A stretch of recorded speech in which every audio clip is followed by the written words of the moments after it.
Hello बच्चों, तो फिर से आ गए हैं हम एक बार लेक्चर नंबर 7 लेकर, जो चैप्टर है रिप्रोडक्शन इन फ्लावरिंग प्लांट। और आज आपके लिए इस स्लाइड के सबसे एंड में एक सरप्राइज भी है जो हम एक नया शुरू करने वाले हैं। तो वीडियो को एंड तक देखिए क्योंकि सरप्राइज है सबसे लास्ट में कि हम क्या नया शुरू करने वाले हैं। कुछ नया लेकर आए हैं आपके लिए ताकि आपको भी थोड़ा सा दिमाग की कसरत करनी पड़े।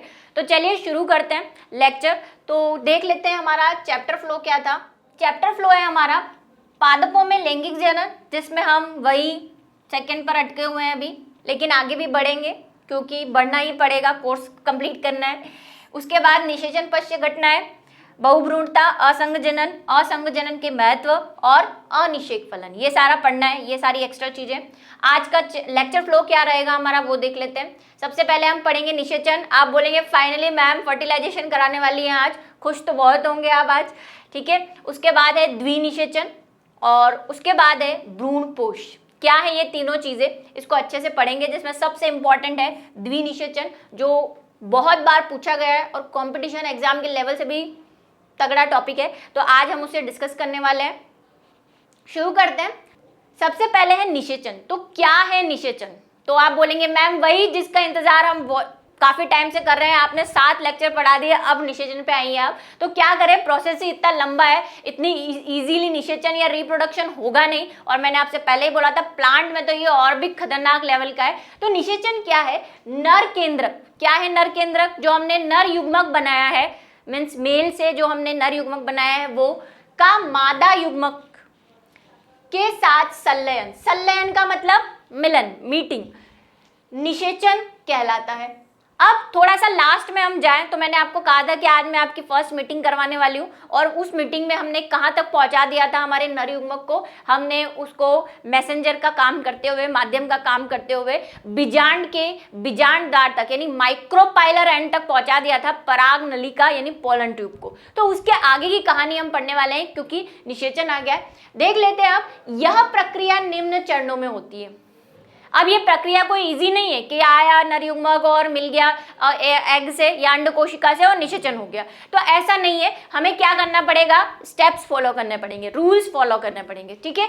सबसे पहला स्टेप है पराग नलिका सहायक कोशिका के माध्यम से अंड कोशिका तक नर केंद्रक को ले जाती है, ठीक है। तो एक बार डायग्राम देख लेते हैं। क्या है इसका डायग्राम? ये था, हमने बीजांड बनाया था, ओव्यूल। अब रफ बना रही हूं मैं, ऐसा खतरनाक वाला नहीं बना रही। और यहां पे हमारा क्या था? भ्रूण कोश यानी कि एम्ब्रियो सैक था। एम्ब्रियो सैक में यहां पे अब क्या थी? वो 3 कोशिकाएं, जिसमें एक कौन सी थी? अंड कोशिका है। ऊपर वाली जो थी वो प्रतिव्याम कोशिका है, ठीक है। बीच में क्या थे? 2 केंद्रक थे जिसे हम ध्रुवीय केंद्रक कह रहे थे। और हमारी पराग नलिका पहुंच गई थी, कहीं से भी आए, मैंने आपसे कहा था जाएगी कहां से? वो बीजांड द्वार से। और बीजांड द्वार क्या है? जो जहां पे अध्यावरण नहीं होता है बीजांड में, उसे कहते हैं बीजांड द्वार, और ऊपर वाला भाग होता है निभाग। तो बीजांड द्वार तक पहुंचा दिया था हमने, इतनी ट्रैवलिंग कर ली। अब ये कह रहे हैं कि जो पराग नलिका है उसका सहायक कोशिका के माध्यम से अंड कोशिका तक पहुंचना। आपको जब मैंने भ्रूण कोश पढ़ाया था तब सबके कार्य बताए थे कि किसके क्या क्या काम होते हैं, ठीक है। एंटीपोडल सेल यानी प्रतिव्याम कोशिका के क्या कार्य होते हैं और सहायक कोशिका के क्या कार्य होते हैं। एग तो भाई स्पेशल है, क्वीन ऑफ द सीरीज है, वेब सीरीज का हीरोइन है, तो उसका तो काम है ही फर्टिलाइजेशन करना। सहायक कोशिका का मैंने आपको बताया था, यही वह है जो पराग नलिका को अंड कोशिका तक ले जाती है, ठीक है। साथ ही अगर आपको सहायक कोशिका ध्यान है तो सहायक कोशिका हमने एक स्पेशल चीज बनाई थी। ये 2 सहायक कोशिका है, बीच में क्या है? अंड है। तो अगर आपको ध्यान है तो हमने इस तरह की कुछ कोशिकाएं बनाई थी, फिंगर लाइक स्ट्रक्चर जिसे हमने बोला था, उंगलीकार संरचना है, जिसे हमने क्या नाम दिया था? तंतु समुच्चय या फिलीफॉर्म सेल्स या फिलीफॉर्म ग्रुप भी कहा था। तो ये दोनों ही मेन काम करेंगे अंड कोशिका तक नर को पहुंचाने का। अब जैसे ही नर जो पोलन ट्यूब होती है यानी कि पराग नलिका होती है वो सहायक कोशिका तक पहुंचती है, तो सहायक कोशिका पर पहुंचने के बाद ये देखिए पोलन ट्यूब यहाँ पे आ गई। इसमें क्या है? इसमें वो 2 नर केंद्रक है, क्योंकि हम बता चुके हैं कि एक जो जनन कोशिका है वो विभाजित कर चुकी है समसूत्री विभाजन से और 2 नर युग्मक बना चुकी है। तो दोनों नर युग्मक यानी नर केंद्रक यहाँ पे। अब ये फुली फॉर्म सेल्स क्या करती हैं, इसको गाइड करती है, मीन्स रास्ता दिखाती है। और फुली फॉर्म सेल्स कहाँ है, सहायक कोशिकाएं। जैसे ही ये इंटर करती है फुली फॉर्म कोशिकाओं के पास, तो फुली फॉर्म कोशिका धीरे धीरे डीजनरेट होने लगती है। डीजनरेट का मतलब हासित होने लगती है, खत्म होने लगती है। क्यों? क्योंकि परागकण बड़ा वहां से ट्रैवल करके आए हैं, थक गए हैं, उनको शरबत पानी कुछ न्यूट्रिशन देना पड़ेगा, तो ये न्यूट्रिशन ये पोषक तत्व देने के लिए क्या करती है, डीजनरेट हो जाती है। साथ साथ ये जो सहायक कोशिका है वो भी धीरे धीरे क्या होने लग जाती है, डीजनरेट यानी हासित हो जाती है। और सारे के सारे न्यूट्रिशन किसको प्रोवाइड करवा देती है, पराग नलिका को, क्योंकि इसको वृद्धि करना है। वहां से वृद्धि करते हुए ग्रोथ करते हुए ये आ रही है घूम के, तो ये ग्रोथ करते हुए आई और इसने सब कुछ क्या कर लेती है, अब्जॉर्ब कर लेती है। नर युग्मक को भी इससे पोषण मिल जाता है और पराग नलिका को रास्ता प्रदान करती है। कैसे रास्ता प्रदान करेगी, गाइड करती है, कुछ ऐसे केमिकल सिक्रीट करती है जिससे पराग नलिका को अंड कोशिका में जाने के लिए सहायता मिलती है। तो ये पराग नलिका यहाँ से जाएगी और यहाँ पे है अंड कोशिका, आपको ध्यान ही है बीच में होती है, तो ये ऐसे जाएगी और यहाँ पे चली जाती है इस जगह पे। यहां पे जाने के बाद पराग नलिका डिसॉल्व हो जाती है, मतलब घुल जाती है। घुलने के बाद नेक्स्ट स्टेप क्या होगा, इसमें से एक नर केंद्रक अंड कोशिका की ओर गति कर उसके केंद्रक से संलयित होता है। इसे युग्मक संलयन कहते हैं। ठीक है, क्या हुआ नेक्स्ट स्टेप में, नेक्स्ट स्टेप में ये हुआ कि यही हमारा वो क्या है, बीजांड भाई है, यहाँ पे हमारी भ्रूण कोश यानी कि एम्ब्रियो सैक है। अब मैं सिर्फ अंड कोशिका बना रही हूं और वो 2 ध्रुवीय केंद्रक बना रही हूं। ठीक है, क्या हुआ, पराग नलिका आई और यहां पे आके अब सहायक कोशिका और फुलीफॉर्म कोशिका डिसॉल्व हो चुकी है, इसलिए मैंने नहीं बनाई है। पराग नलिका आई है यहाँ पे और पराग नलिका ने आते ही क्या कर दिए, डिसॉल्व हो गई, अपहासित हो गई और अपने दोनों केंद्रकों को यहाँ पे रिलीज कर दिया। 2 केंद्रक दिख रहे हैं आपको येलो येलो से, येलो येलो डटी फेलो, और ऊपर है ही हमारे क्या, ये ध्रुवीय कोशिकाएं, ध्रुवीय केंद्रक कोशिकाएं जिसमें 2 केंद्रक है। अब एक केंद्रक जो नर युग्मक के 2 केंद्रक हैं, 2 केंद्रक है, उसमें से एक केंद्रक क्या होगा, अंड कोशिका से मिल जाएगा, मीन्स अंड कोशिका के अंदर चला जाएगा और उससे क्या कर लेगा, संलयन कर लेगा, मतलब क्या कर लेगा, निषेचन, जिसकी हम परिभाषा दे चुके हैं कि नर युग्मक से मादा युग्मक के संलयन या मिलने की घटना को। तो एक हो गया। अब क्या हो गया, नर युग्मक, एक नर युग्मक ने अंड कोशिका से संलयन कर लिया, जिसे ही हम क्या कहते हैं, युग्मक संलयन, युग्मक संलयन कहते हैं। अब क्या होगा, अब क्या बचा है, यहाँ पर ध्रुवीय कोशिकाएं बची है, उधर से क्या बची है, एंटीपोडल सेल्स बची है। तो एंटीपोडल सेल्स भी धीरे धीरे क्या होने लग जाती है, अपहासित यानी डीजनरेट होने लग जाती है। क्यों, न्यूट्रिशन देना है होने वाले भ्रूण को, जो भ्रूण बना है, क्योंकि युग्मक संलयन हुआ है तो क्या बनेगा, जायगोट बनेगा, उसको भी तो पोषण चाहिए। ठीक है, तो वहां पे ये उसको न्यूट्रिशन प्रोवाइड करवाएगी। इधर से एक नर युग्मक हमारे पास अभी भी बचा है, क्योंकि कितने थे, 2, और क्या बची है, ये 2 ध्रुवीय कोशिकाएं बची है, तो इनका नंबर आएगा। युग्मक संलयन के फलस्वरूप एक द्विगुणित युग्मनज यानी कि जायगोट बनता है, ये आपको बता चुके हैं। ठीक है, नेक्स्ट स्टेप जो है, युग्मनज से आगे भ्रूण का निर्माण होगा। अभी मैंने बताया युग्मनज से भ्रूण बनेगा, उसको पोषण की जरूरत होगी, तो वो सारी जो बाकी सेल्स हैं ध्रुवीय कोशिका के अलावा जो एंटीपोडल सेल्स है, प्रतिव्यासांत कोशिका है, वो भी डिजनरेट हो जाएगी। नेक्स्ट स्टेप क्या है, दूसरा नर केंद्रक ध्रुवीय कोशिका से मिलकर एक त्रिगुणित केंद्रक का निर्माण करता है। अब ये त्रिगुणित केंद्रक क्या है, ये देखते हैं। तो अब मैं बीजांड बार बार नहीं बना रही, सिर्फ अंदर का पोर्शन बना रही हूँ, जो हमारा क्या है, एम्ब्रियो सैक यानी भ्रूणपोष है। यहाँ वाली सारी कोशिकाएं डीजनरेट हो रही है धीरे धीरे, और इधर से हमारा जो अंड कोशिका थी उसने और नर युग्मक ने मिलकर क्या बना दिया है, युग्मनज बना दिया है। ठीक है, परागनलिका भी धीरे धीरे क्या हो जाएगी, डीजनरेट हो जाएगी, इसका काम खत्म। और अभी भी हमारे पास क्या बचा हुआ है, एक नर युग्मक बचा हुआ है। तो ये नर युग्मक जो 2 कोशिकाएं थी, ध्रुवीय कोशिकाएं ऊपर वाली, उन दोनों कोशिकाओं से मिल जाएगा, ठीक है। और क्या हो जाएगा, ये एक क्या है, ये अगुणित है, दूसरी वाली अगुणित है, ये भी अगुणित है। तो जब 3 अगुणित कोशिकाएं मिलेंगी तो उसे क्या बन जाएगा, त्रिगुणित संरचना बन जाएगी। इसीलिए यहाँ पे लिखा है त्रिगुणित, यानी ट्रिप्लॉइड, 3n, ठीक है, 3n केंद्रक बन जाएंगे, जिसे त्रिगुणित संलयन भी कहते हैं। और ये एंजियोस्पर्म में होने वाला सबसे इंपॉर्टेंट काम है, क्योंकि इसका बहुत अच्छा वर्क है। अभी हम पढ़ने वाले हैं कि क्यों होता है, क्या जरूरी है। कुछ भी नेचर में बेफालतू नहीं होता, सबका रीजन होता है, ठीक है। तो यहाँ पे त्रिसंलयन हो जाएगा और तीनों से एक कोशिका बनेगी जो कैसी होगी, 3n। यहां तक क्लियर है। चलिए अब एक टॉपिक जो बुक में आता है, अलग से दिया जाता है, कई बार उसी में मिक्स कर देते हैं, लेकिन उसमें क्वेश्चन बहुत बार आता है कि व्हाट इज डबल फर्टिलाइजेशन, जो आपने थोड़ा सा 10th में भी पढ़ा होगा, लेकिन फिर से हम एक बार देख लेते हैं कि द्विनिषेचन क्या है। तो अभी हमने देखा लास्ट वाली स्लाइड में कि क्या हुआ, पहला निषेचन। निषेचन क्या है, नर युग्मक और मादा युग्मक का मिलना, यानी कि केंद्रकों का मिलना। तो पहले स्टेप में आपने देखा कि एक नर केंद्रक जो है वो अंड कोशिका से मिलकर जाइगोट बनाता है, ठीक है, युग्मनज बनाता है। तो एक तो ये हो गया, एक फर्टिलाइजेशन यानी कि एक निषेचन।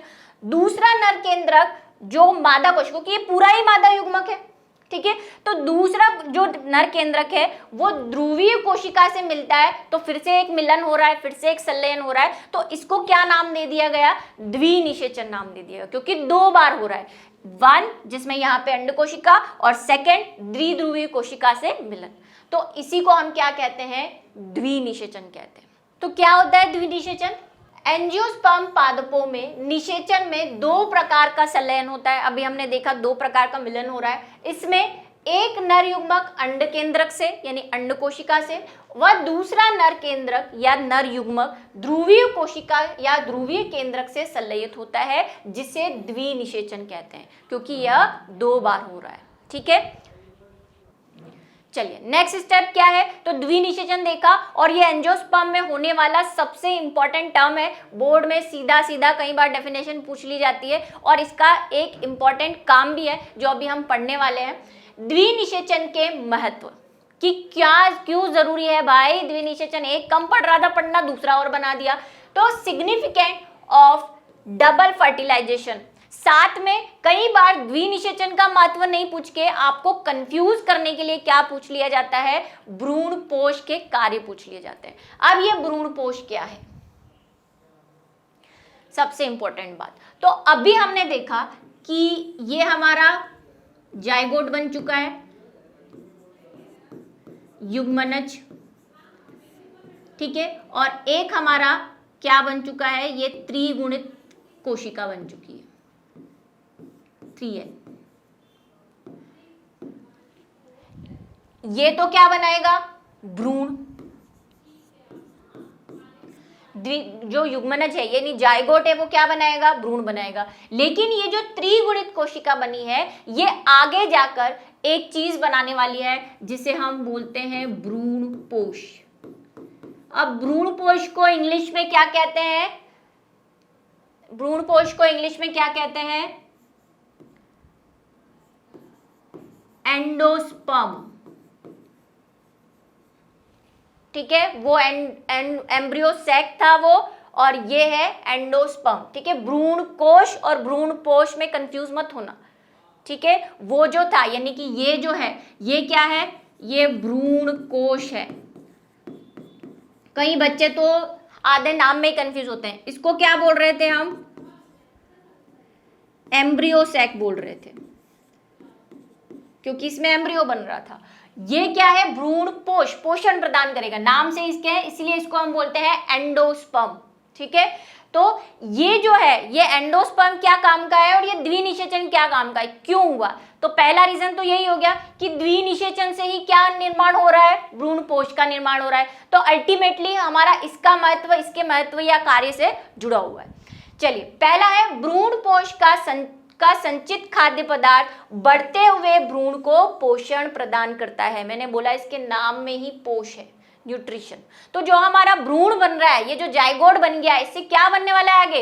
एम्ब्रियो बनेगा पूरा के पूरा, फिर बीज बनेगा, है ना, काफी चीजें बनने वाली है। तो तब तक उसको खाने पीने को कौन देगा? तो उसके लिए ये बनता है और ये भ्रूण को, बढ़ते हुए विकसित भ्रूण को पोषक प्रदान करता है, आवश्यकता की पूर्ति करता है। ठीक है, पोषक पदार्थों की आवश्यकता की पूर्ति करता है। नेक्स्ट, जीवक्षम। जीवक्षम का मतलब कि जिंदा रहने लायक। ठीक है, बीज निर्माण हेतु द्विनिषेचन बहुत आवश्यक है, क्योंकि एक बार ह्यूमरज बन गया, सारी सेल्स वगैरह सब डिजेनरेट होकर सारा न्यूट्रिशन उसको दे दिया, ये बहुत एनर्जी का काम है द्विनिषेचन होना। ठीक है, हमें लग रहा है ये मिलाया ये मिलाया ये कर दिया, सब में एनर्जी लगती है। तो इस एनर्जी के बाद जब बीज बनेगा तो बीज से पौधा निकलने के लिए उसे क्या होना जरूरी है? जीवन क्षम होना जरूरी है, मतलब उसमें अंदर लाइफ, वरना सारे बीज नहीं उगते। आपको पता है, आप अगर एक पौधे को उगाना चाहते हैं बीज से, तो आप 100 बीज डालेंगे, उसमें मुश्किल से 2 ऐसे बीज होंगे जिससे प्लांट निकलेगा, मुश्किल से 2। देख के कर लेना, कभी मौका मिले तो। लकी हो तो ज्यादा निकल सकते हैं, लेकिन चांस बहुत कम होते हैं। तो क्योंकि उसमें जीवनक्षम बीज ही नहीं है, तो उससे प्लांट नहीं निकल सकता। उसके लिए उसे न्यूट्रिशन मिलता रहना चाहिए, और न्यूट्रिशन के लिए भ्रूणपोष यानी एंडोस्पर्म की जरूरत है।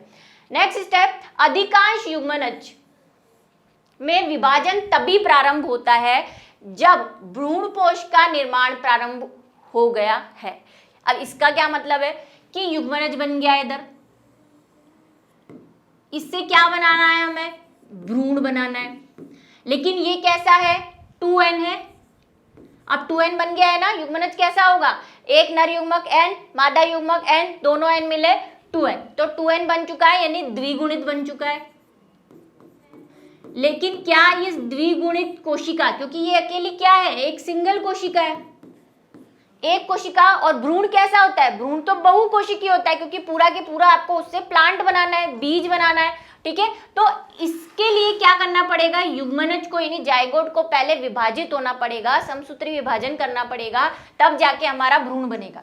ठीक है, तो उस प्रोसेस के लिए यानी कई ऐसे अधिकांश युग्मनज है जो तब तक विभाजित होना शुरू नहीं करते जब तक उनका क्या नहीं बन जाए? भ्रूणपोष नहीं बन जाए। क्यों? सिक्योरिटी, कि भाई पहले से विभाजन होके क्या करूँ, आगे खाने पीने को मिले, कुछ न्यूट्रिशन मिले तो काम करूँ, नहीं तो क्या मतलब है? अपने ऐसे ही पड़े, अच्छे ठीक है, पर चलता रहेगा जैसे जैसे काम चल रहा है। तो ये हो गए हमारे भ्रूणपोष के कार्य या द्विनिषेचन के महत्व। नेक्स्ट है भ्रूणपोष, जो कि सबसे इंपॉर्टेंट है, कई बार इस पे भी क्वेश्चन आता है। क्या है भ्रूणपोष? अभी बताया, इसे हम क्या बोलते हैं? एंडोस्पर्म बोलते हैं। कैसे बना है ये भी हमने देखा कि ये कैसे बनना होता है। बीजों के जो आपका जो एम्ब्रियो सैक था उसमें द्विध्रुवीय कोशिका या ध्रुवीय केंद्रक और दूसरे नर केंद्रक के मिलने से त्रिगुणित कोशिका बनती है, उसे हम भ्रूणपोष कहते हैं। ये परिभाषा हो गई। अब है यह बीजों में पाया जाने वाला एक पोषक उत्तक है। अभी बता दिया न्यूट्रिशन दे रहा है, मतलब क्या होगा? पोषक उत्तक होगा। भ्रूणपोष काफी मात्रा में खाद्य पदार्थों का संचय कर लेता है। यह खाद्य संचय विकसित होने वाले भ्रूण के लिए पोषक उत्तक का कार्य करते हैं, उसको न्यूट्रिशन प्रोवाइड करवाएंगे। प्राथमिक भ्रूणपोष केंद्रक, अब ये भी क्या है? इधर तो भैया युग्मनज बैठे ही हुए हैं, जाइगोट जो 2n है, इधर हमारे कौन बैठे हुए हैं? 3n, त्रिगुणित, जो क्या बाद में बनाने वाले हैं? भ्रूणपोष। अब जैसे युग्मनज से भ्रूण बनना है, ठीक है, तो उसको बहुकोशिकीय होने के लिए समसूत्री विभाजन करना पड़ रहा है। तो ये भी तो एक कोशिकीय है, एक कोशिकीय से भ्रूणपोष कैसे बना है? तो इसका भी कोई फाइनल प्रोसेस होगा। तो उस फाइनल प्रोसेस की शुरुआत अब हम कर रहे हैं कि ये जो त्रिगुणित कोशिका बनी है, इसे हम त्रिगुणित कोशिका या क्या कह देते हैं? PEN। PEN क्या होता है? Primary endosperm nucleus. ठीक है, क्योंकि अभी ये न्यूक्लियस ही है, या सेल भी बोल सकते हैं। प्राथमिक भ्रूणपोष केंद्र, क्योंकि सब केंद्रक ही है, अभी एक ही कोशिका के अंदर बंद है, पूरी तरह से इनमें कोशिका भित्ति बनी नहीं है, तो केंद्रक बोलते हैं। PEN बता दिया। समसूत्री रूप से कैसा विभाजन होगा, क्योंकि ऑलरेडी 3N है, अगर अर्धसूत्री करेंगे तो वापस से 3N का डेढ़ तो करेंगे नहीं, 3N है वही समसूत्री विभाजन करेगा। ठीक है, समसूत्री विभाजन होकर अनेकानेक बार, मतलब बहुत टाइम होगा, अभी गिनती नहीं है, बार विभाजित होकर त्रिगुणित भ्रूणपोष उत्तक का निर्माण करता है। इसीलिए उत्तक बोला है, कोशिका नहीं बोला। कोशिका एक होती है, जब बहुत सारी कोशिकाएं मिल जाती हैं तो क्या बनता है, उत्तक। तो उसके लिए उसका क्या होना जरूरी है, बहुकोशिकीय। तो यही क्या करेगा, बार बार डिवाइड होगा, बहुत सारी कोशिकाएं बना देगा, और उन्हीं कोशिकाओं के समूह को हम क्या बोल देते हैं, भ्रूणपोष उत्तक। ठीक है, भ्रूणपोष विकास अलग अलग पादप प्रजातियों में अलग अलग प्रकार का होता है। कैसे अलग अलग प्रकार का होता है, ठीक है, वो देख लेते हैं, क्योंकि अभी डिटेल में पढ़ना है। भ्रूणपोष तक तो आपने 10th में भी पढ़ा है। सबसे पहला है मुक्त केंद्रकीय भ्रूणपोष। नाम से क्लियर हो रहा होगा, मुक्त मतलब फ्री, केंद्रकीय मतलब न्यूक्लियस, और भ्रूणपोष तो है ही। चलिए, फ्री न्यूक्लियर एंडोस्पर्म क्या है। अब ये फ्री न्यूक्लियर एंडोस्पर्म मुक्त केंद्रकीय भ्रूणपोष सर्वाधिक सामान्य प्रकार का भ्रूणपोष है। मतलब सबसे मैक्सिमम, अगर आप एंजियोस्पर्म में प्लांट्स देखेंगे तो उसमें आपको इस टाइप का ही भ्रूणपोष बनता हुआ दिखेगा। ये भ्रूणपोष बनने के तरीके हैं, जो हम कह रहे हैं ना कि 3N अभी बहुकोशिकीय उत्तक बनेगा, तो वो उत्तक किस तरह का बनता है और कैसे बनता है, या उसके आगे का प्रोसेस क्या होता है भ्रूणपोष बनने का, वो बताया गया है। तो वो 3 प्रकार से बनेगा, अभी देखेंगे हम। सामान्य प्रकार का भ्रूणपोष है। इस प्रकार के भ्रूणपोष विकास में प्राथमिक भ्रूणपोष केंद्रक यानी कि PEN अनेक बार विभाजित होकर बहुत से मुक्त केंद्रक मतलब फ्री न्यूक्लियस, ठीक है, या न्यूक्लियाई। एक होता है तो न्यूक्लियस, बहुत सारे हैं तो न्यूक्लियाई, प्लूरल। ठीक है, भ्रूणपोष निर्माण की यह अवस्था मुक्त केंद्रकीय भ्रूणपोष या फ्री न्यूक्लियर एंडोस्पर्म कहलाती है। कैसे, अभी देखते हैं। अब हम ये युग्मनज, इसको छोटा सा साइड में रख देते हैं, तेरा काम नहीं है अभी। काम किसका है, इन भाई साहब का, 3N। ये क्या हो गए, ये बहुत बार विभाजित हो गए। कैसे, समसूत्री विभाजन से। और क्या बना ली, बहुत सारी न्यूक्लियाई बना लिए, केंद्रक बना लिए। तो इसका ये कहना है कि पहले वाले तरीके में क्या होता है कि ये जो 3N है, ये बार बार विभाजित होकर बहुत सारे केंद्रक बना लेता है।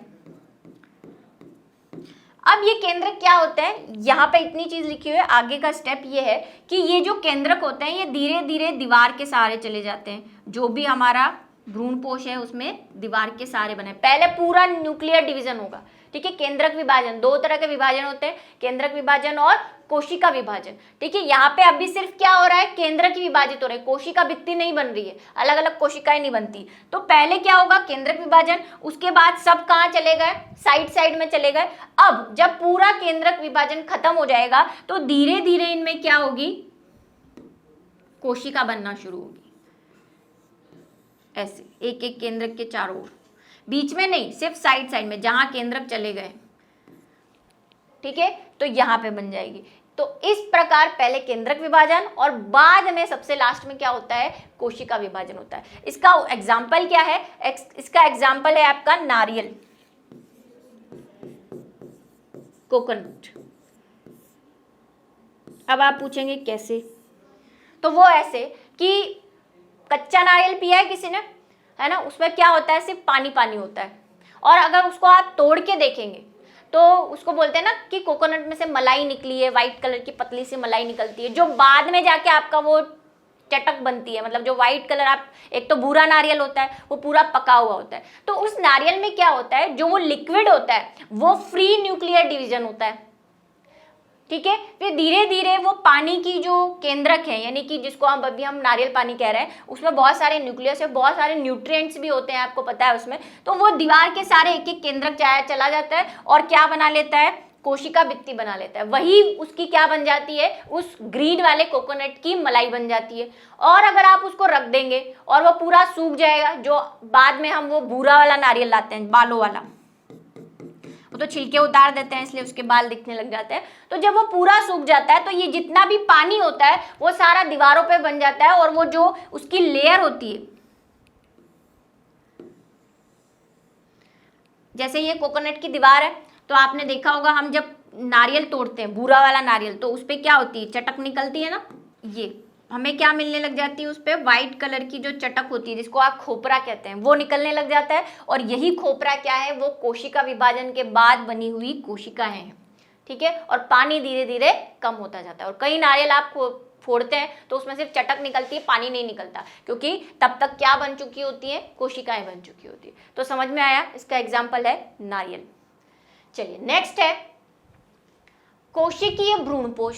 अब इसके नाम में ही अर्थ पता चल रहा होगा क्या है कोशिकीय, लेकिन वही कि आप समझोगे फिर केंद्रक नहीं, केंद्रक तो है ही, साथ में भी है, क्या है देखते हैं। सेल्यूलर एंडोस्पर्म, इसमें प्रत्येक केंद्रकीय विभाजन, केंद्रकीय विभाजन तो होना ही है, उसके बिना तो कोशिका विभाजित कर ही नहीं सकती, के साथ साथ कोशिका भित्ति निर्माण भी होता है। उदाहरण के लिए इसके एग्जाम्पल है बाल्सम और पिटूनिया, ठीक है। क्या होता है इसमें कि हमने वहां पे देखा कि सिर्फ क्या हो रहे थे, फ्री न्यूक्लियर डिवीजन हो रहे थे, मतलब केंद्रक विभाजित हो रहा था एक बार सारा, फिर जब सारा केंद्रक विभाजित हो गया तब कोशिका भित्ति बनी। इसमें थोड़ा सा उल्टा है, इसमें पहले क्या होगा, केंद्रक बन जाते हैं जितने भी बनने होते हैं, और साथ साथ ही क्या बनती रहती है, कोशिका। जैसे एक से 2 बने, उस पर कोशिका बन गई, फिर 2 से 4 बने, उसमें फिर कोशिका बन गई, फिर कोशिका बन गई, फिर और बने, उसमें फिर कोशिका। तो केंद्रक भी जैसे जैसे केंद्रक विभाजित होता है कोशिका बनती जाती है, ठीक है। ये एग्जाम्पल है कोशिकीय एंडो, सिंपल सा। इसके एग्जाम्पल आपने देख लिए बॉल्सम और पिटूनिया। उसके बाद है हेलोबियल भ्रूणपोष, ठीक है। ये वो हेलोवीन नहीं है, वो आप एवेंजर वाली मूवी देखते हैं हेलोबियल, वो वाला हेलो नहीं है, ये हेलोबियल एंडोस्पर्म। इस प्रकार का एंडोस्पर्म केंद्रकीय तथा कोशिकीय प्रकार के भ्रूणपोषों का मिश्रण होता है। अब ये मिश्रण क्या चीज है, अर्थात दोनों के गुण प्रदर्शित करता है और गुण भी दोनों के प्रदर्शित करेगा। क्या है इसके उदाहरण, देखिए उदाहरण देख लेते हैं पहले हम। मटर, मूंगफली, ठीक है, मूंगफली, सेव, मटर, ये तीनों इसके क्या है, उदाहरण है। अब क्या होता है इनमें, उसमें क्या हो रहा था कि पहले सारे केंद्रक विभाजित हो रहे थे, फिर कोशिका विभाजन हो रहा था। इसमें क्या हो रहा था, केंद्रक विभाजन के साथ साथ कोशिका विभाजन हो रहा था। इसमें क्या होता है, कई बार तो एक साथ सारे केंद्रक विभाजित हो जाते हैं, फिर उसमें कोशिका बन जाती है, ये बन गई कोशिका। कई बार ऐसा होता है कि फिर केंद्रक विभाजित हो रहा है और फिर एक एक केंद्रक के साथ फिर कोशिका बनने लग जाती है, मतलब मिक्सिंग चलती रहती है। कभी कभी एक साथ केंद्रक विभाजन कर लेते हैं, फिर कोशिका विभाजन करते हैं, कई बार एक एक केंद्रक के साथ उसकी कोशिका भित्ति बनाते जाते हैं। तो मिक्सचर होता है ये, और ये पाया जाता है इन तीनों में, सेम, मटर और मूंगफली के अंदर। हाँ, अब जो मैं बोल रही थी कि नई चीज हम क्या लेकर आए हैं जिससे आपके दिमाग की थोड़ी, आपकी किडनी काम करे। बादाम खाओ आप, पता है ना, खानी नहीं है वो तो मैं सिर्फ बोलती हूँ कि बादाम खाने का मतलब बादाम के नाम से महंगी इतनी है कि अपने आप ही सब कुछ याद आ जाए खाने के डर से, ठीक है। तो ये है द्विनिषेचन। अभी हमने द्विनिषेचन पढ़ा, चाहती तो मैं आपको बता सकती थी किसने खोजा, लेकिन मैं चाहती हूँ कि आप इसे खोजें। उसने तो द्विनिषेचन खोज दिया, आप क्या खोजेंगे, उनका नाम। तो बताना है आपको कि द्विनिषेचन की खोज किसने की, बुक में मिल जाएगा आपको। मैं चाहती हूँ आप गूगल पे सर्च करें ताकि 2 के साथ 4 और बातें आपके सामने आए। नागेली, जिसने प्रीमरोज में इसका किया था, ये प्रीमरोज क्या है, नागेली साइंटिस्ट है, और प्रीमरोज जिस प्लांट में या फ्लावर के अंदर, जिसके फ्लावर के अंदर उन्होंने डिस्कवरी की थी, दोनों चीजें आपको पता होनी चाहिए, ठीक है। नागेली प्रीमरोज, नागेली फ्रिटिलेरिया, ये भी एक प्लांट है, नवाज़चीन प्रीमरोज और नवाज़चीन फ्रिटिलेरिया। तो आपको बताना है इसका आंसर कि कैसे और कहाँ पे द्विनिषेचन की सबसे पहले डिस्कवरी होती है और किसमें पाया जाता है, ये तो क्लियर हो गया, एंजियोस्पर्म में, ठीक है। तो यही था आज हमारा सरप्राइज। इसका आंसर आप ढूंढेंगे, मुझे कमेंट करेंगे, और नहीं आया या गलत आया सही आया, मैं नेक्स्ट लेक्चर में आपको इसका आंसर बताऊंगी। और अब से हम जहां तक वो कोशिश करेंगे, एक एक क्वेश्चन आपके लिए लेकर आएंगे ताकि आपकी साथ साथ क्या होती रहे, प्रिपरेशन होती रहे, ठीक है। तो इसी के साथ खत्म करते हैं हम आज का वीडियो लेक्चर। इंतजार कीजिए क्योंकि कहानी अभी बाकी है।